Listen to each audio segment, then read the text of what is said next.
Good morning, gentlemen. Morning. Morning. Hugh had been dreading the meeting at the bank for some time. They'd asked to see last year's accounts, and Edward had sent them over. I think we should begin. In the old days, their father would have been invited to lunch in the boardroom. Light city gossip and an excellent port. Now the small private bank had been taken over by a much bigger one, which seemed indifferent to the long connection with the Cazalet family. So the London wharves are doing quite well, yielding a reasonable profit. We're still struggling with Southampton. Well, that is certainly apparent from the figures I have here. The thing is, we're not able to buy as much hardwood as we'd like, and as a result the sawmills are left without enough material to cut. That's why we need a further loan, for 1 year only, in order to get the operation on its feet. And your collateral? As I'm sure you know, the firm owns a very great deal of valuable property. Well, unfortunately, Mr. Cazalet, it would seem you have no free collateral left. It has already been pledged to earlier loans. You are therefore not in a position to offer us any security at all for the money you now want. My view is, and it has been for some time, that we should sell some of the property, pay off the loans and run a smaller company in London. That might have been worthy of consideration. However, your profits have been less each year for some time. There are also dates for repayments on the earlier loans, none of which have been honoured. So, I am sure you will understand, gentlemen, no further loan can be contemplated. Now, if you'll excuse me, I have another appointment. Miss Chambers will show you out. And that was that.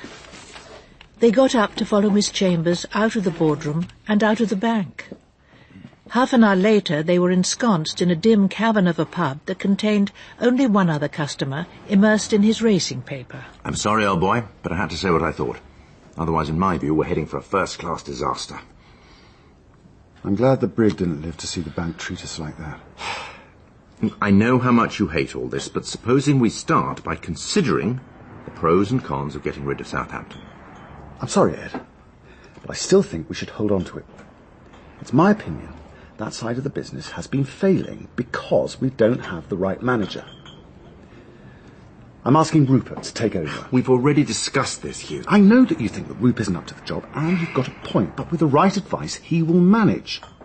We need a Cazalet on the ground down there, and we've no other choice. One of the reasons we're doing so badly is we're crippled by the interest we're paying off on existing loans. We have to sell some of our assets in order to get rid of that burden. Let me think about it. We must go public while we still can. And lose control of the family firm forever. It's either that or lose everything. I'll look into the possible sale of some limited assets, but going public is out of the question. We have to keep the firm in the family. It's what the brig would have wanted. No wonder you look exhausted, darling. You've had a devil of a day. I'm sure Ed thinks I'm simply full of nostalgia and sentiment, and some of that might come into it. But it's not all I'm fighting for. Perhaps this might be a good time to think about what Polly said. About Diana. Allowing some of that old water to run under the bridge might not be such a bad idea at a time like this. I do miss the way I used to be able to talk to Ed in the old days. And I'd be surprised if he didn't feel the same. I ought to ring Rachel. Make sure she's all right. She's getting the builders in to fix the roof at Home Place this week. She hasn't sorted everything out herself. Where are the boys? At the cinema. And Laura has a friend staying, so we can have a nice quiet evening together. Hugh went up to say good night to Laura. And when he came back, Jemima said she had called Rachel. Mrs. Tunbridge and Eileen were being marvellous, and that everything was all right. You're so good to me, Jen. You think of everything.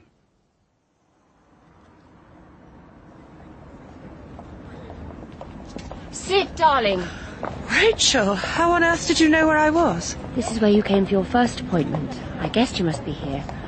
Come on, I've got a taxi waiting. It had been 6 weeks since Sid had started her chemotherapy. She'd done everything she could to keep it a secret from Rachel, and had been so fierce about attending her appointments on her own that Rachel had been forced to give in. But there was nothing she could do to hide the awful sickness.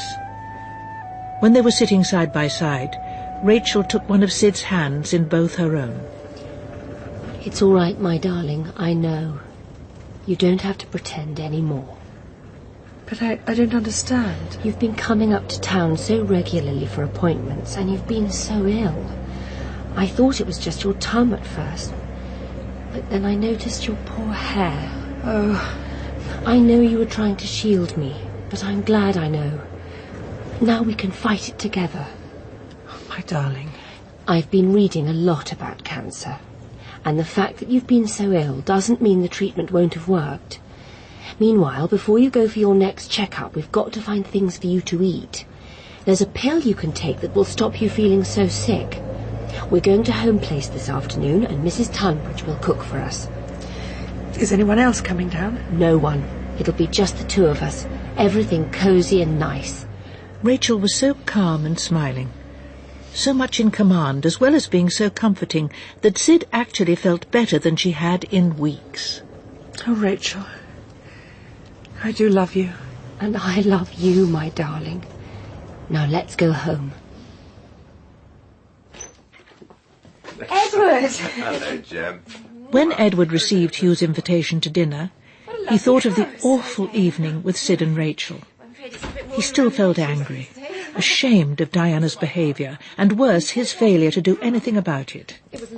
He had seen her in a new and most unwelcome light. He asked her to make a real effort with Hugh and Jem, and she agreed. I must say, old boy, you do make a powerful martini. Well, I never like weak drinks. Oh. I knew someone at my club. He used to dip his finger in gin, and he'd run it round the rim of the glass, fill it up with tonic water, and give it to his mother. What a horrible trick. I'm sure neither of you would ever have done that to the Duchy. Certainly not. She did enjoy a gin in the evenings. No, but only one. She's very sparing about food and drink. After chatting for a while, Jemima went to check on the food, and the conversation, still a little strained, turned to what Hugh had read that day in the newspaper. What do you think about this plan to reform the Lords? Admitting women, doing away with hereditary peers. Well, I'm all for women having more say, but I don't know much about the other part. You aren't necessarily bad at a job because you were born to it. What do you think, darling? Well, I'm a Tory, darling. I'm not keen on change of any kind. Yes, you are. You know you are. Look at the firm. Ready, everyone, if you'd like to take your seats. Let's not talk shop tonight, eh? All right. I hear you found a lovely house in Hawkhurst. Yes, it really is rather a dream home. And you love it too, don't you, darling? Of course. Bit of a commute, but you can't have everything. Diana's a great gardener. Oh, I wouldn't say that. I do simply adore it, though. How about you, Jemima? Do you garden? Not really. I try to keep our little patch out the back tidy, but I don't seem to manage much more. Laura takes up a huge amount of time, even though she goes to nursery school. And then there are the twins and the holidays. Oh, I know what you mean. Poor Mrs. Atkinson gets absolutely worn out producing meals for the children. Fortunately, the two older boys are hardly ever with us. They prefer Scottish gambles with their grandparents. Let me take that plate, Diana. Hugh was trying desperately not to disapprove of Diana, Ed, could you do with the wine? but her attitude to her older children shocked him. Just going to get Jem a hand in the kitchen. Of course. How am I doing? Fine, you're doing fine. Not difficult, though, is it? Jem's a sweetie. The chicken was a success. Chicken's delicious. Diana praised it extravagantly. They all drank a lot, and the atmosphere became less charged. The talk turned to the various boarding schools their children were at. Well, we're not going to send Laura away. I don't really approve of boarding schools for girls. I'm not sure that I think they're a good thing for anyone, actually. Oh, well, the boys are quite happy at their school. But, of course, I agree with you about girls. I should hate Laura's aboard. I'll just get the pudding. Susan couldn't wait to go. And, of course, Jamie simply loves Eton. He was pretty homesick his first year. But, darling, they all go through that stage. It doesn't last. They get used to it. I can't say I ever did. Nor did Hugh. No, that's what I mean. Most men I know didn't find school the best years of their lives. They say they had a bloody awful time. Yeah.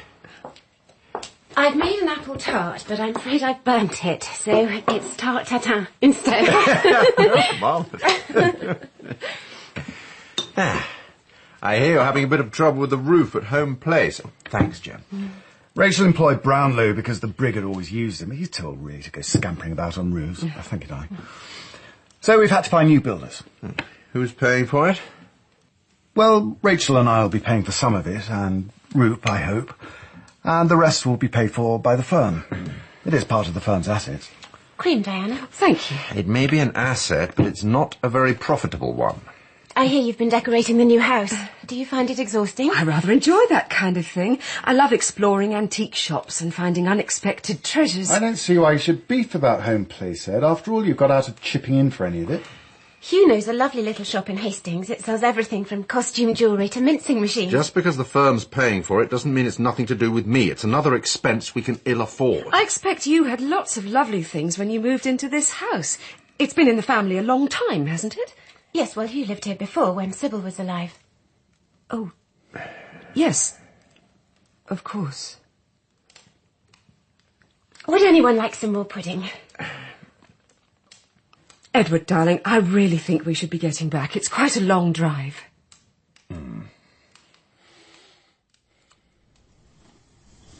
Goodbye. Oh, Lord. Oh, let's not clear everything away tonight. Just blow out the candles. Good idea.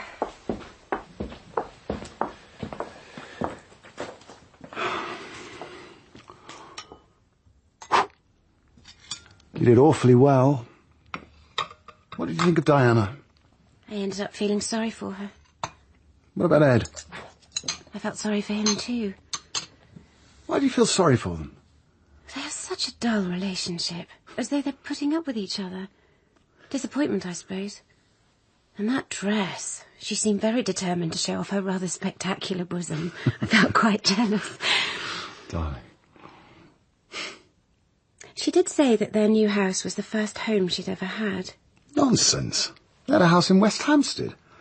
And she's been married before. She must have had homes then. I know you don't like her much, but she is married to your brother and you do love him. So? So how you feel about Diana isn't nearly as important as how you feel about him. I suppose it isn't. Poor little gem. Nothing is as tiring as peacemaking. Ready to turn in? Yes.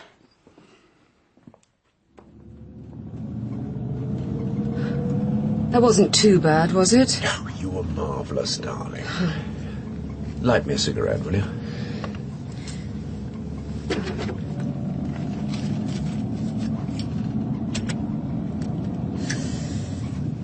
I don't think Hugh liked me. Oh, darling, of course he did. Now, he always takes time to get to know people. But why don't you have a little sleep? I'll wake you when we're home. So Diana slept. Edward thought about Hugh. That the invitation to dinner had been a peace offering, but the evening had been shot through with tension, and it was clear he hadn't budged an inch in terms of what should be done about the firm. They were running out of time, and without Hugh's agreement, there was absolutely nothing that Edward could do about it.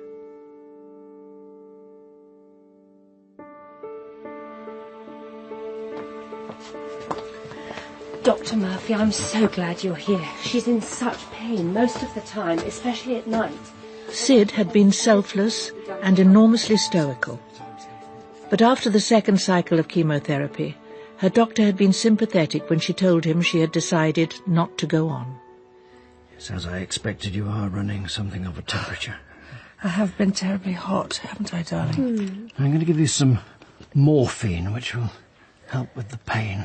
Now, you must promise me with Sydney that you'll try to eat something. Keep up your strength.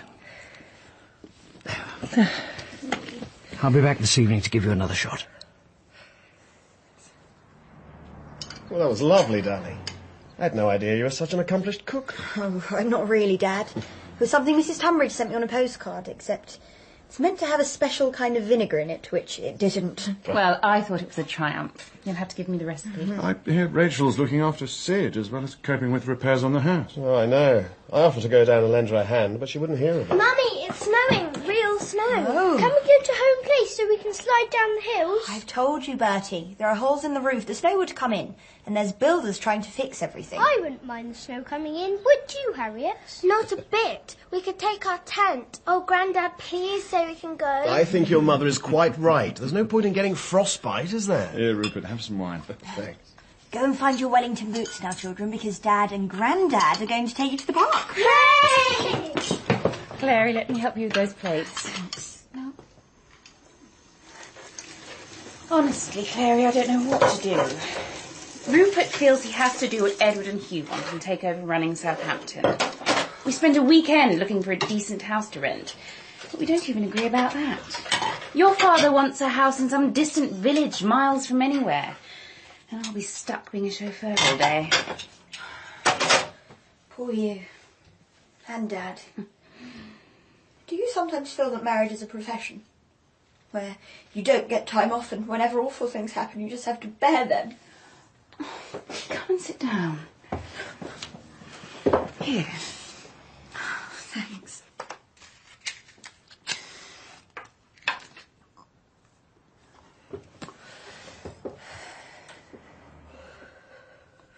Are you having a bad patch?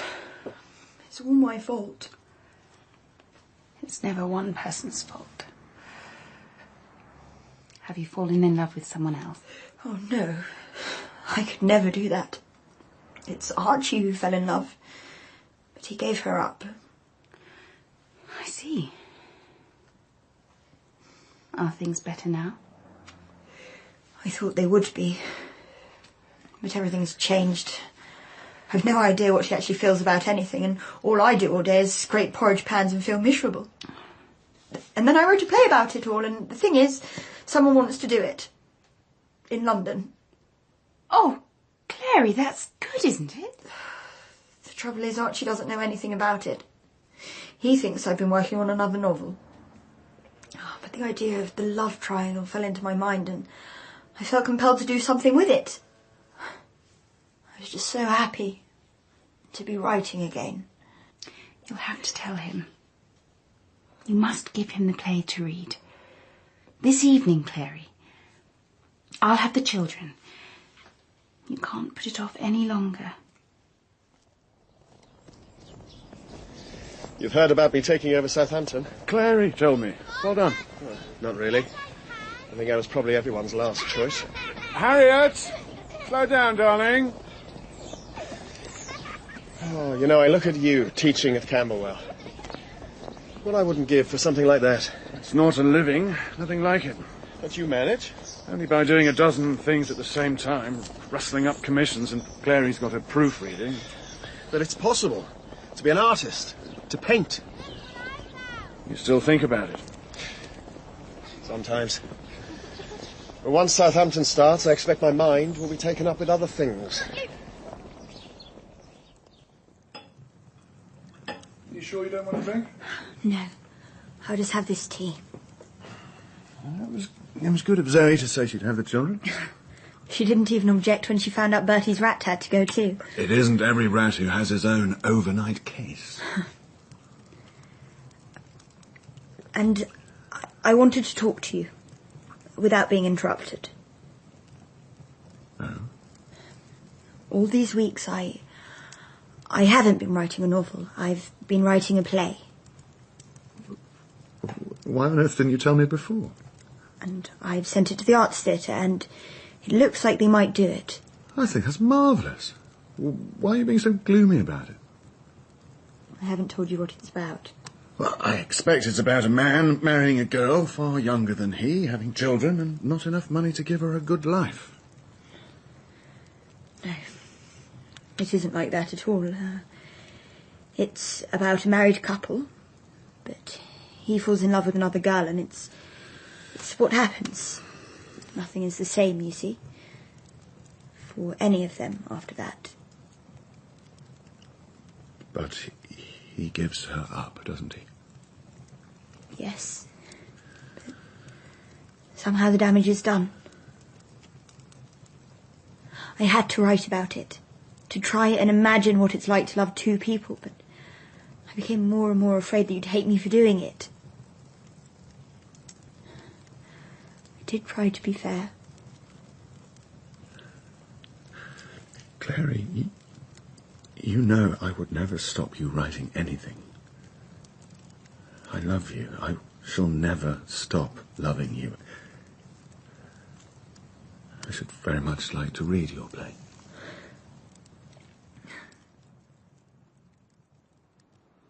Why don't we go on with Emma? Now we've reached the visit of the insufferable Mrs. Elton. Oh, it's suddenly bad again. Would a hot drink help? No, it wouldn't. Oh, sorry I snapped. Oh, that's all right. Rachel, I want to talk to you. Give me your hand. My darling, you know that I'm going to die. I want to talk about you because the only thing I grieve about is what will happen to you. Sid, please. Listen to me. I don't think you should stay on in this house alone. I think you should move to London. I've left you my house in case you want to live there. If not, you can sell it and choose something else. I think you should find some work to do. I can't bear you to die. I can't. I don't want to leave you. I can't go on much longer. It's becoming too difficult. We should be grateful for the marvellous years we've had together. I beg you to think about what I have said. About your life. You won't forget, will you? Of course not. For the next hour, Rachel read to herself and sewed. Every now and again, she checked on Sid. Her eyes were closed, but small tremors contorted her face. Is it very bad? I'm thirsty. It was unbearable, but Rachel told herself it must be borne. Somehow the hours must be got through until the doctor came again. Oh, you have to drink this, darling. I shall expect you to drink it all. Hold my hand. Squeeze it as hard as you like. Scream if you want to. I'm here, my darling, and I don't mind a bit. I'm so sorry that you have to go through this. I want to be here with you.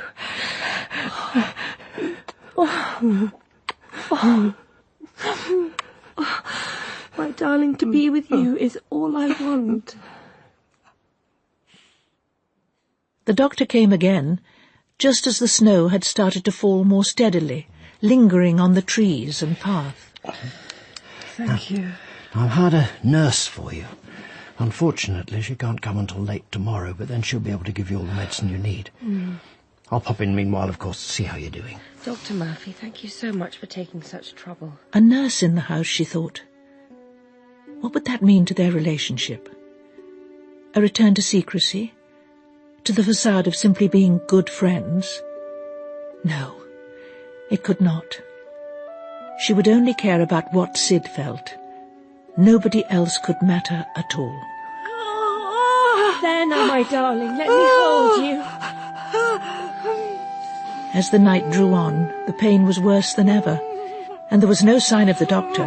He won't be long now, darling. And soon the pain will go away. Sorry, I got stuck in the snow and had to dig myself out. The morphine isn't lasting even 4 hours, and I don't know what to do.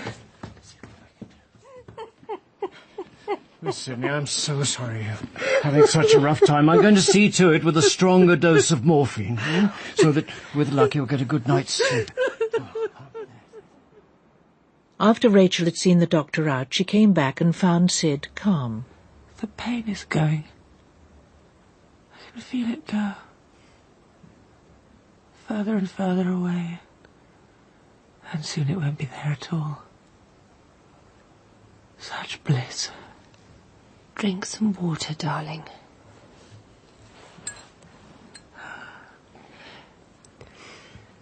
This is our last night together, isn't it? Before the nurse, I mean. Do you know what I'd like most? Tell me. I would like to go to sleep in your arms, my darling.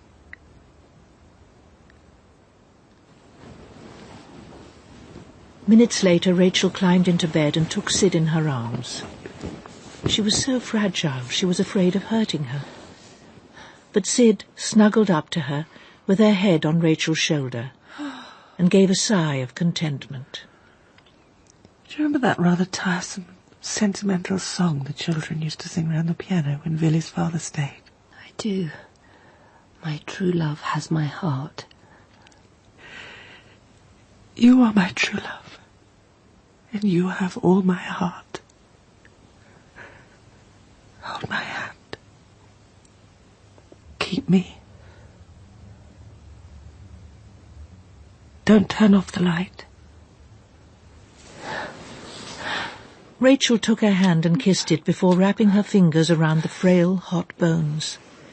And almost at once she joined Sid in deep sleep. She woke suddenly because she was cold. They were both cold. She shifted to pull the blankets round her, and Sid's head fell on her breast. She was still holding Sid's hand. It was for the best, she told herself. She died in her sleep. There was no more pain. They had been together. It was 6:10. The doctor would not come until 8:30. They still had 2.5 hours. She wiped Sid's face where her tears had fallen and lay down beside her, taking Sid's body in her arms. Then, as though by magic, she was overcome with love for this friend and lover who'd given her so much. The feeling was intense, and it came as a balm that filled her heart.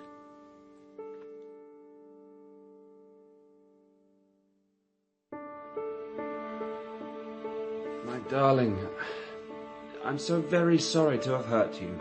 Then don't. You could decide not to if you really wanted to. Sometimes things aren't as simple as that. The small theatre was icy cold and smelt faintly of gas.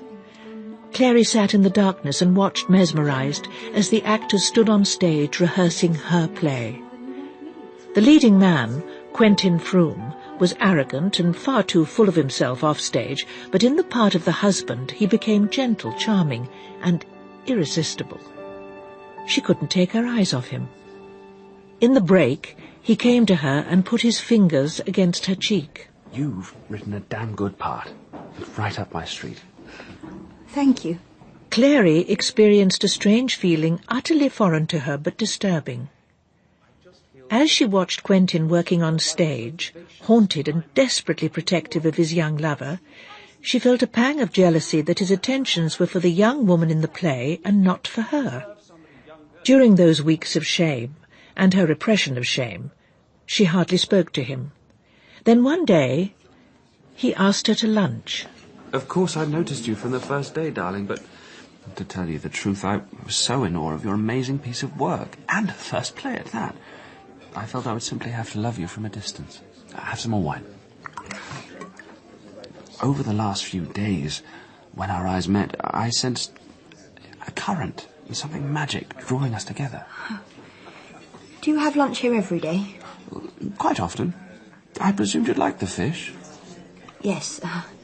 It's just I'm not very hungry. Oh, I find love always makes me fiendishly hungry. Oh, you have the most enchanting blush. Quentin. Shh. Don't say anything. I just want to look at you. You really are rather marvellous. Sweet Clarissa.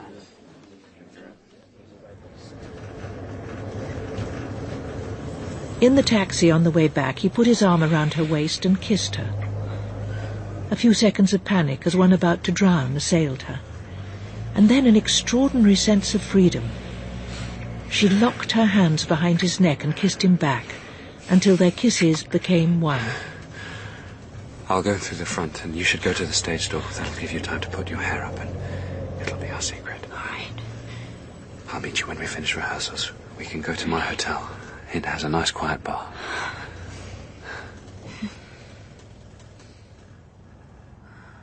I'm afraid I'm going to be late. How late? I'm not sure. Have supper with the children, and I'll probably get a sandwich here with the cast. All right. Time for a chat? Afraid not. You are angelic to do the children. Happy to.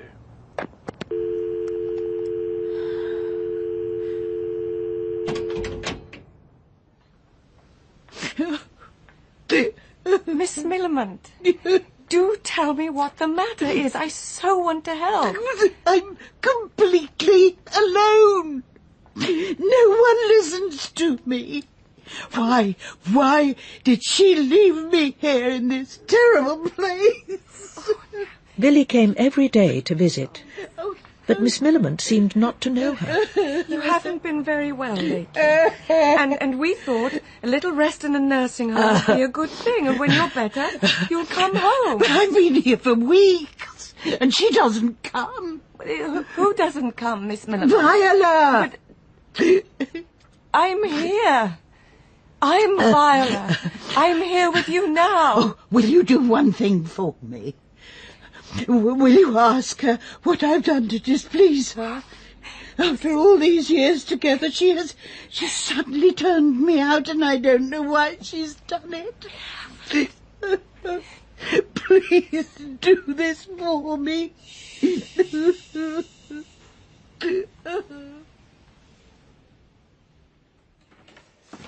Are you there, darling? In here, Mum. I'm making tea. Oh, well done. I'm so sorry I couldn't get back in time for the pictures. Don't worry. There. Oh, thank you, darling. How was she? Oh, you know, terribly confused. I feel so very sorry for her. I was wondering whether you'd like me to do the visit tomorrow.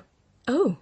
I know it makes you awfully sad, and it isn't your fault. You've been marvellous to her, and I could easily go. Oh, darling. That would be angelic of you. Thank you. A few days earlier, quite out of the blue, Roland had asked why he rarely saw his cousins, even when they didn't have anything much to do with his father. And Villy suddenly realised something. She had blamed all of Roland's emotional deprivation on Edward. But it was she who had cut him off from his family, because she had been so bitter about Edward leaving her, and out of loyalty Roland felt unable to do anything about it. She felt ashamed, and for the first time thought that she must have had something to do with why Edward had left. Mr. Cazalet, Ian Mallinson here. I believe you wish to speak to me. Yes, there seems to be some sort of problem with my account. You appear to have been drawing out more money than your salary pays in. Well, that's why I gave you instructions years ago to top up that account from my savings account. Yes, Mr. Cazalet, but there is no more money left there either, nor has there been for the last 6 months. As a matter of fact, I've just dictated a letter about the matter asking you to come in and see me. We've been talking about the firm going public. My brother Hugh's finally agreed. That should release a considerable amount of cash. Mr. Cazalet, it takes 2 years to effect such a change, and I'm afraid you've left it far too late for that. You would need the business to be thriving with a good track record of profit, which I'm sorry to say your firm no longer has. We have large assets in property. We could sell some of them off. You would simply be left with an even less inviting proposition for potential shareholders. I would suggest you discuss this further with your brother, sooner rather than later.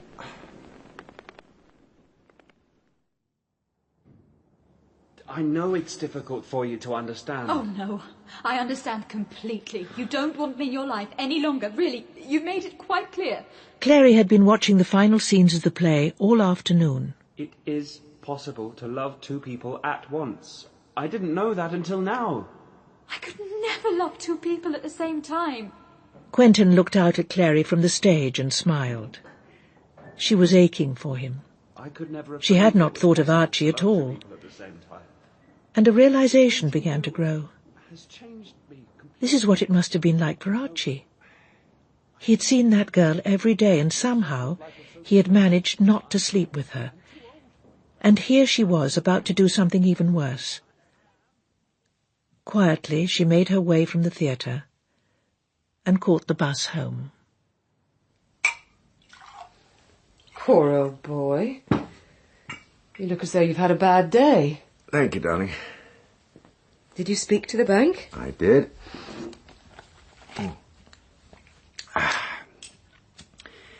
It's bad news, I'm afraid. They're not going to stand for any more loans. How disgraceful. When the family's been with them all these years. Well, we'll just have to tighten our belts.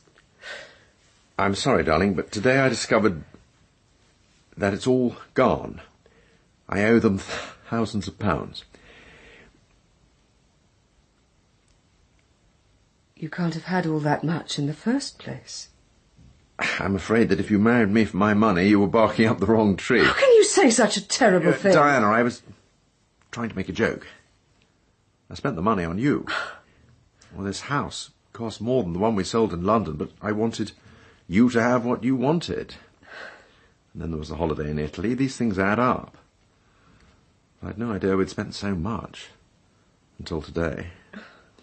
Oh, it's all my fault, I know that, but well, if we work things out, I'm sure we could live on my salary. Do you mean we'll be so poor we can never have another holiday? What about Switzerland? Susan was so looking forward to it. I suppose that's off? Yes, I'm afraid it is. I'm awfully sorry, darling. I think we should make a list of our expenses, and then it'll be clearer for us to see where we can cut down. It's going to be all right, sweetie. You'll see. For some reason, he remembered the reassuring things he'd said to terribly wounded men in the First War, the comforting but necessary lies that no one believed, but most wanted to hear. He swallowed the memory. After dinner, they had a brandy and made a start. What about Mrs. Atkinson? Do we really need her, just the two of us? You mean I should do all the cooking myself? Not to mention the shopping and housekeeping, too. Besides, it would only save us 200 a year, plus her keep. Well, Hugh and Rupert don't have cooks. That's their own affair. It isn't, Diana, it isn't. I notice that all these cuts affect me the most. What about you? Well, for a start, I shall have to resign from both my clubs. That'll save us at least 1,000 a year. I'll drive myself to work, and we'll have to stop all these accounts from tradesmen. What difference will that make? We have to eat. When you have an account, you always spend more. It will be like the war. Endless housework, living on cheap food and never having any fun. Diana, darling, we had fun in the war in spite of everything. You know we did. Oh. And so it went on, the air thick with blame. Diana could not understand how he could be so uncaring of her feelings. Briefly, he thought of Villy. How kind and practical she would have been. Let's have a truce and call it a day. I love you, and I'm really sorry I've upset you so much. As long as you love me, I can bear anything. He wished he could say the same to her. But he couldn't.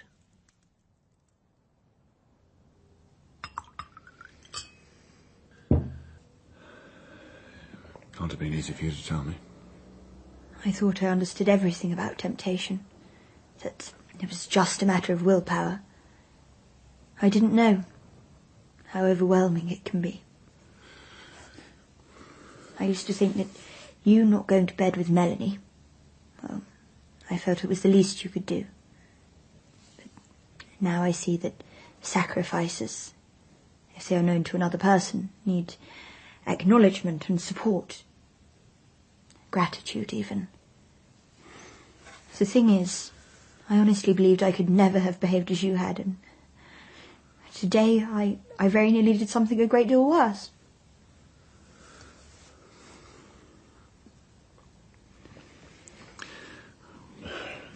You must have felt like this when you found out about me.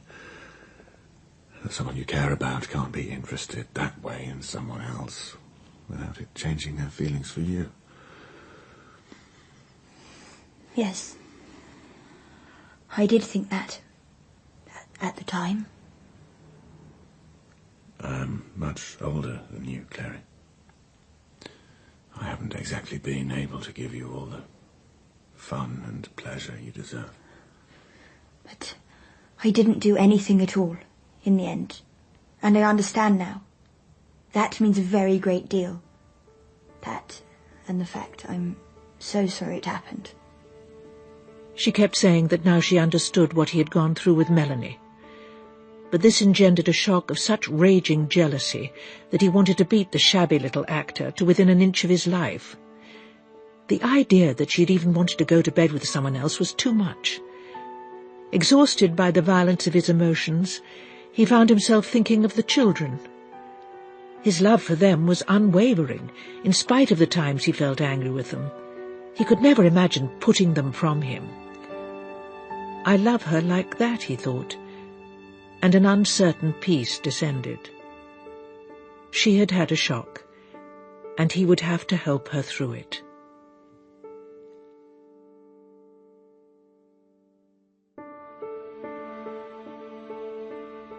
What I can't understand is how the bank can do this to us without any warning. Perhaps you've overlooked these.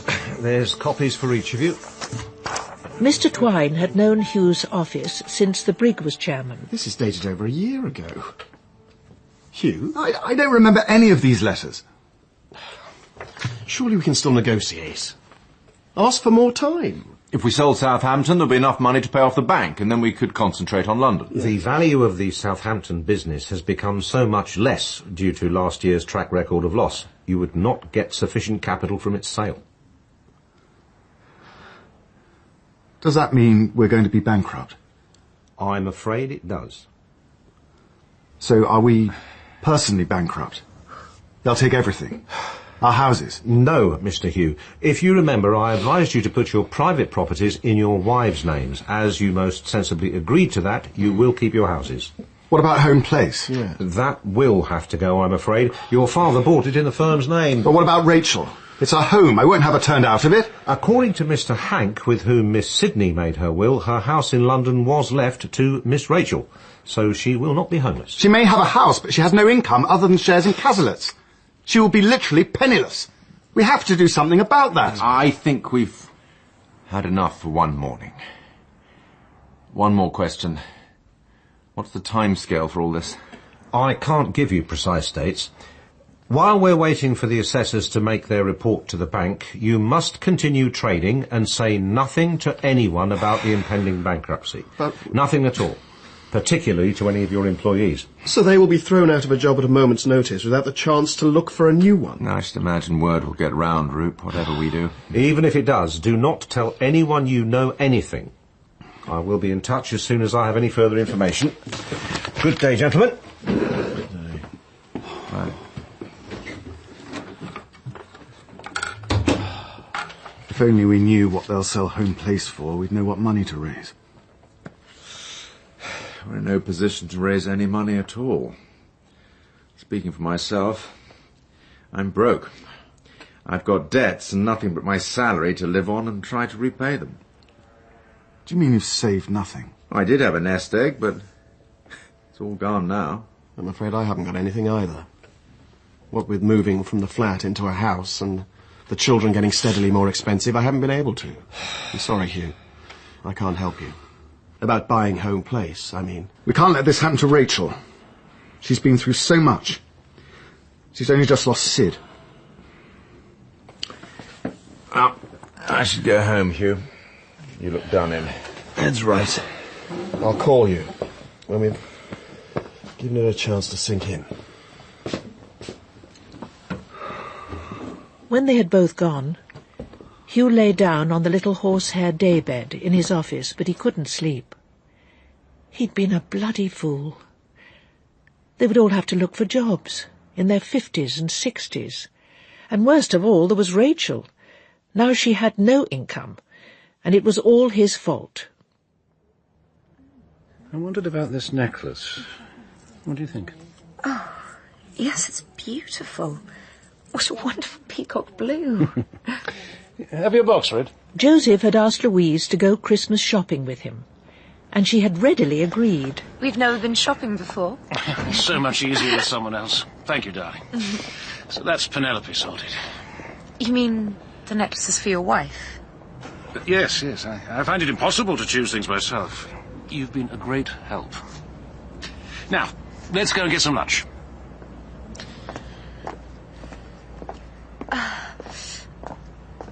I was hoping that you might stay with me tonight. Darling, I can't. Penelope's in London this weekend. Togetherness begins at 6. I'm sorry, but I'm not very hungry. Louise, what is it? Nothing. I have to go. I just remembered I said I'd meet Stella. Goodbye.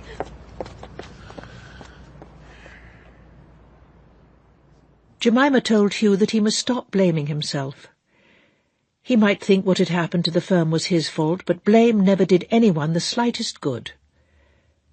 They decided to go down to Home Place so they could tell Rachel before she heard it from anyone else. We thought you might want to live in the house Sid left you. Oh, no, I couldn't bear to do that. No, I shall sell it. She told me to sell it if I wanted to. No, I'd far rather stay here. This is my home. Rachel, it's more difficult than that. Like us, you have a great many shares in the firm. Oh, yes, far more than I need, really. Have you saved any of it, darling? I suppose I have. Several £1,000s, I should think. Because, you see, from the moment we're declared bankrupt, all our shares will be worthless. There'll be no money coming in. You'll have no income. Well, it simply means that I must learn to economise. I'm sure I can live on the income from selling Sid's house. You mustn't worry about me. My dear, I'm afraid I have even more bad news. But I have to tell you. This house will no longer be ours. The brig bought it after the First War in the name of the firm. We don't own it. And even if the bank was prepared to sell it to us, we simply haven't got enough money to buy it. I know this is worse for you than for any of us. And I promise I'll sort something out for you. I didn't know. I had no idea. Bit of a shock. Yes, of course it is. But it's better that it's me. Or think if it was any of you with children and everything. And in a way it's my fault. I've done nothing to provide for myself. I've never done a hand's turn in my life. No, that is completely untrue. You looked after our parents wonderfully. You made this house a place where the whole family wanted to come. Oh, my darling, I am so very, very sorry. You do not deserve this. You of all people.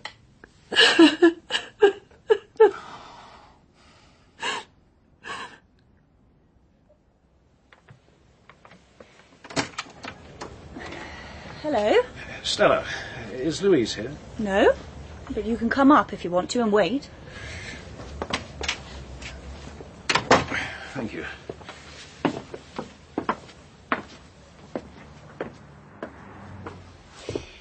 There should be tea in the pot if you'd like some. It's a bit old. Sorry, deadline.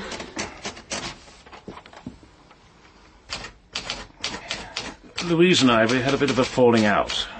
I'm not entirely sure why. Yeah. I asked her what's wrong, but she wouldn't tell me. Perhaps she thinks you ought to know. Well, I don't.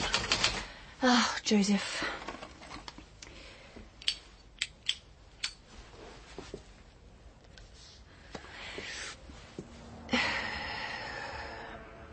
She's in love with you. And that naturally means she wishes she could spend Christmas with you. And you take her shopping for presents for your wife. I see. And you didn't give her anything. Well, I took her to Paris for the weekend. That was her Christmas present. You know perfectly well that's not true. You take her to Paris or wherever when you have business there. You're never going to marry her, are you? I'm married. I never said I would marry her. Louise is 32. When she's about 40, chances are you'll drop her for someone younger. And what will happen to her then? Do you think that all women want to be married? I think that most women like to imagine some sort of future. What I'm trying to say is, please don't entirely break her heart. Oh, Rachel, it's simply lovely to see you. Do come in. Rachel had decided that she must begin to think about selling Sid's house, and Billy had offered to help in any way she could. Billy, what is it? Whatever is the matter? It's Miss Millamant. She died last night. I'm so sorry. It's worse than that. She died in a nursing home, and it's all my fault.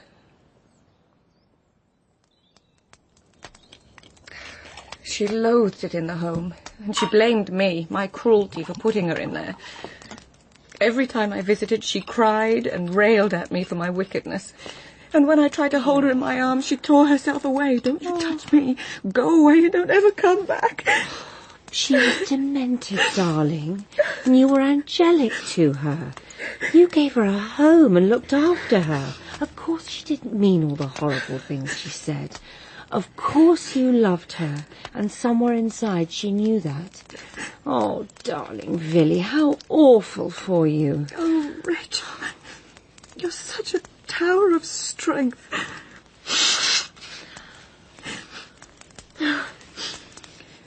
Now, tell me about your news. You've decided to sell Sid's house. Oh, thank you, darling. When I went back, I realised I couldn't bear to live there. It was too full of sad things. Oh, I understand, darling. You want to stay in home place where you've always been happiest. It seems I can't do that.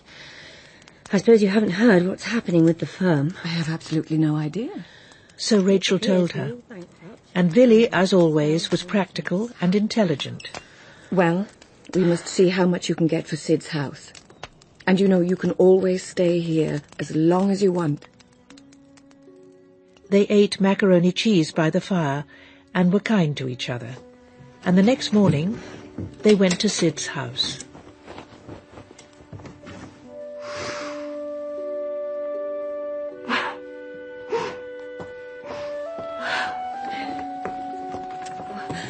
I'd be awfully grateful if you stayed with me while I did Sid's clothes.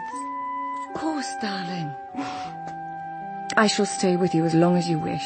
And then, if you need me to arrange a cleaner or to be here for the house agent, I can do whatever you like, really. I want to. Villy could not have been kinder. On the train home, Rachel decided that one thing she might do would be to make the last Christmas at home place a good one for all the family, and that it was important to her that Villy and Roland should not be excluded from it. And later that night, Villy, emboldened by Rachel's courage, spent the evening clearing out Miss Millamant's clothes and few possessions. Her worn-out shoes, her books, poetry collections, Tennyson, Keats, Wordsworth, Houseman. Eleanor Millamant was written in each of them. Her prayer book contained notes of all the children she had taught, their birthdays and subsequent marriages, and sometimes their deaths, all written in a tiny black ink hand.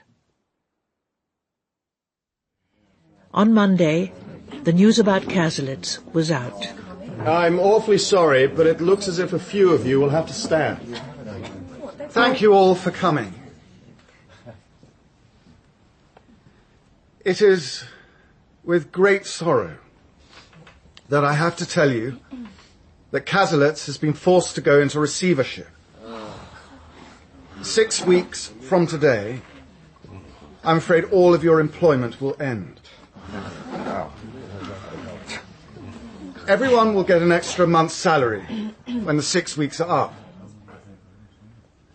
I cannot begin to tell you how I and my brothers have tried to avert this disaster. But we have failed. What my brother wants to say is that we are very sorry indeed that this has happened. You have been a wonderful team, and you can all be sure of an excellent reference. If anybody has any questions, we'd be more than happy to try and answer them. Rupert spent most of the meeting looking out of the window at the motionless plane trees and thinking about painting them. He wondered if he was the only person in the room who felt a certain relief, that all of this was finally coming to an end.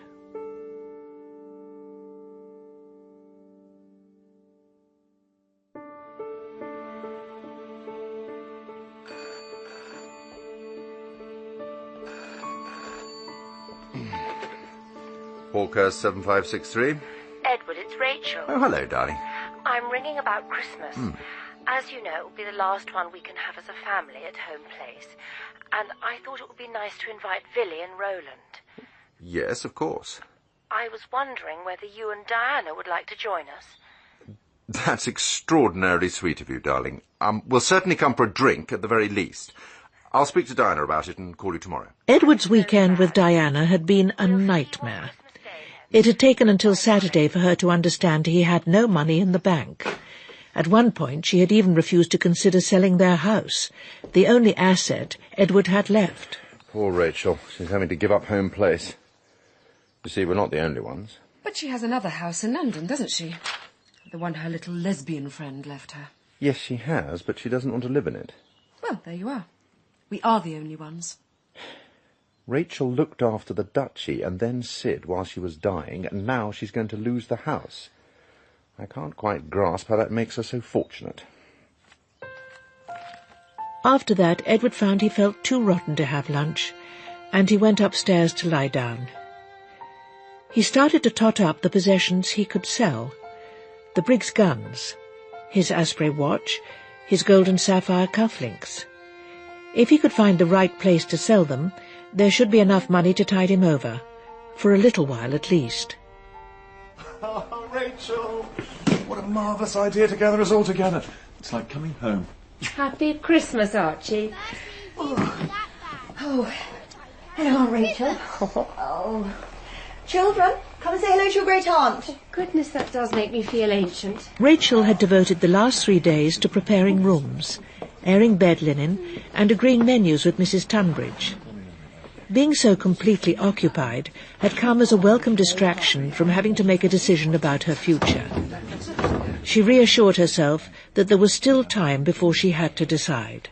Did you get my postcard, Aunt Rachel, about my rat, Rivers, and what he might like to eat for his Christmas dinner? I did, Bertie. I think you'd better keep him in your bedroom for the time being, and we shan't mention him to Mrs. Tunbridge just yet. Is Paul here? In Hugh's old room. There we go.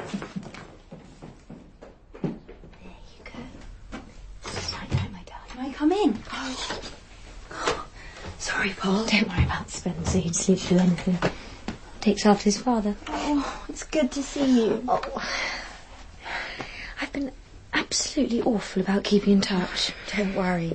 So have I. I thought this might be a good place to wrap presents. Good idea.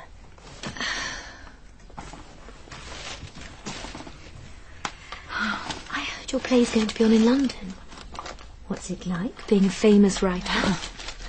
I don't think I am one. Not yet, anyway. Do you feel as if everything has changed and once home place is gone, nothing will be quite the same ever again? I think everything changes anyway, whatever happens to houses. But I don't think we've changed, not in any way that really matters. Hello. Oh, sorry. Louise. Hello, you two. What's going on in here? We're wrapping presents. I've been squashed into a freezing little car for hours. Is there any hot water? Yes, I think so. Oh. Who drove you? I got a lift with a very nice actor. He was terribly sweet. He hardly had to go out of his way at all.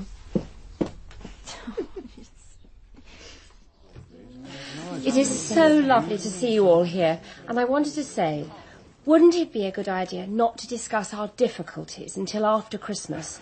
Shall we just enjoy it? Yes.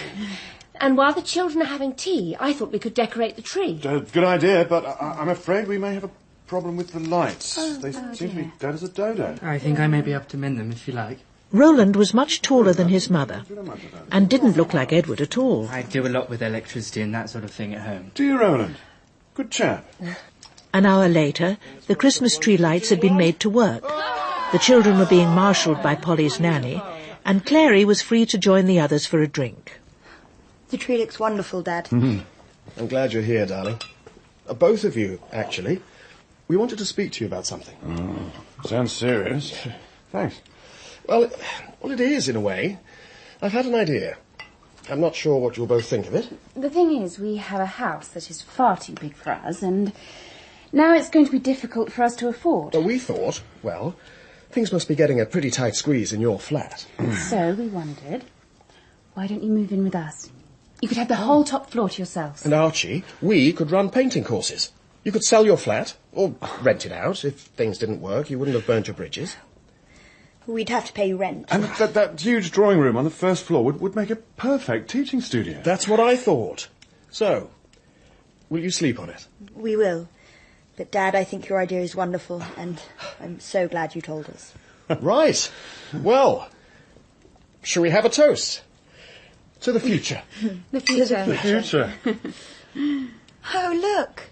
It's snowing. Oh.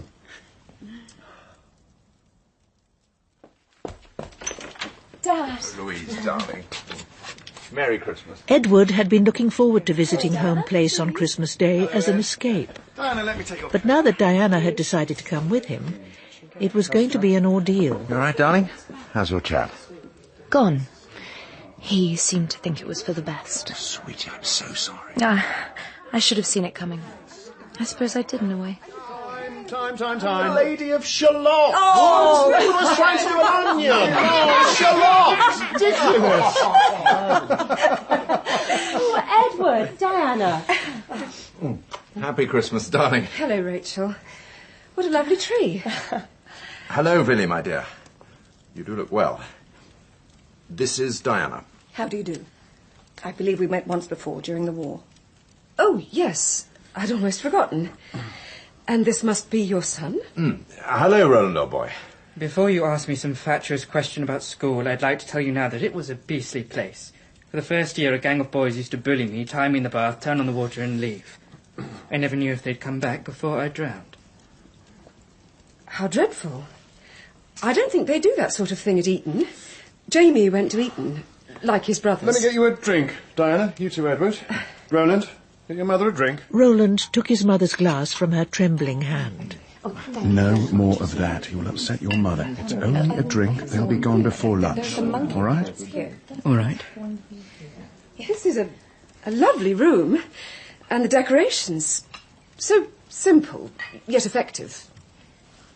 We've had our decorations for years, haven't we, Edward? Yes, from prehistoric times. Soon Diana was on her third cocktail, and she was forced to listen as Villy told stories about when the children were young and how much they had loved Christmas with their cousins at Home Place. And do you remember, Edward, putting the wrong stockings on the children's bed one year? There was such an outcry. Until you rushed in and saved the day. Edward, I'm afraid it's time to go. Susan will be frantic for her lunch. Oh, right you are. Goodbye, Roland, old boy. Goodbye. Good to see you all. Goodbye, old chap. Yes. Enjoy your day. I'll see you out.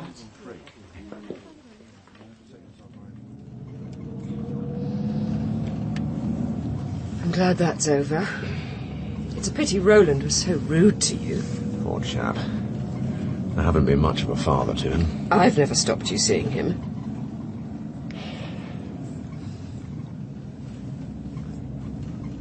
What did you think of Villy? What do you mean? What did I think of her? Oh, you know. Did she look much older?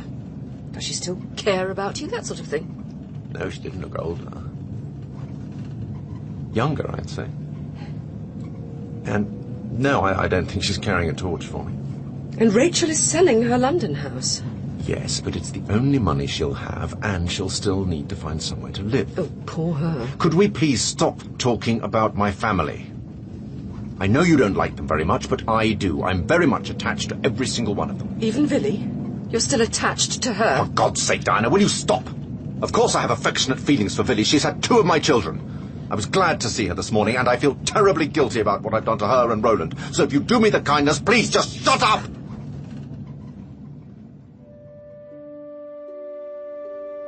It had been exactly the family Christmas Rachel had wanted.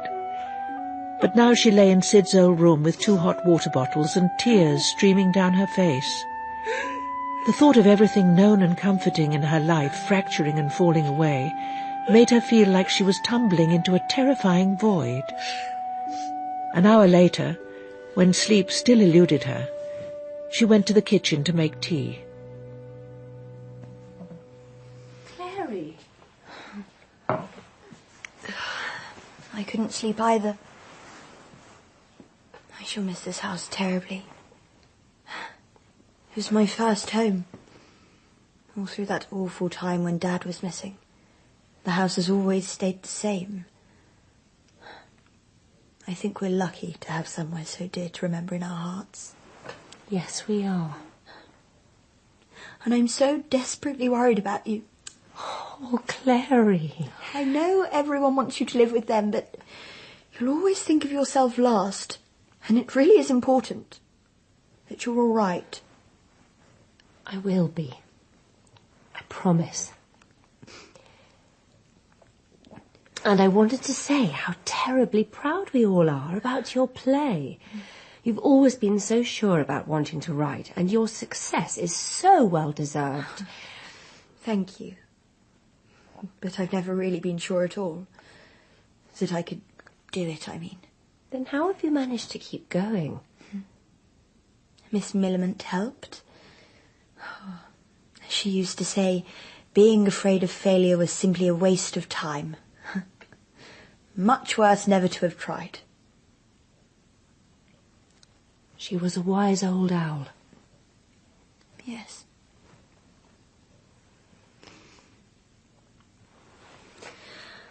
Would you like some tea? More than anything.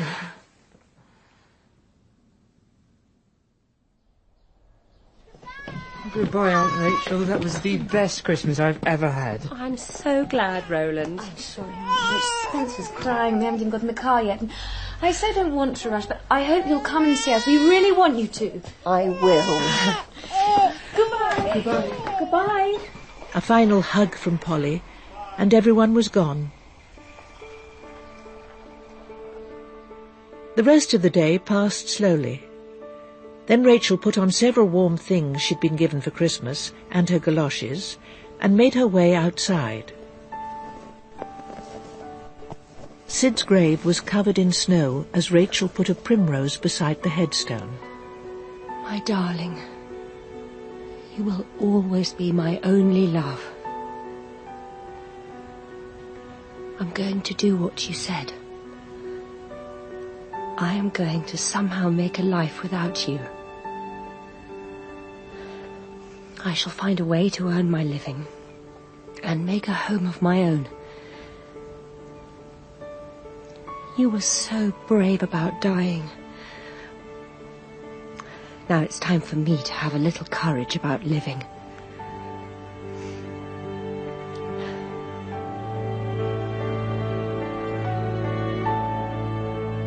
That night she went to bed in her own room. She knew she was tired because her back hurt, but she felt infinitely warm from all the love she had received, and she fell into sleep with a tremendous feeling of peace.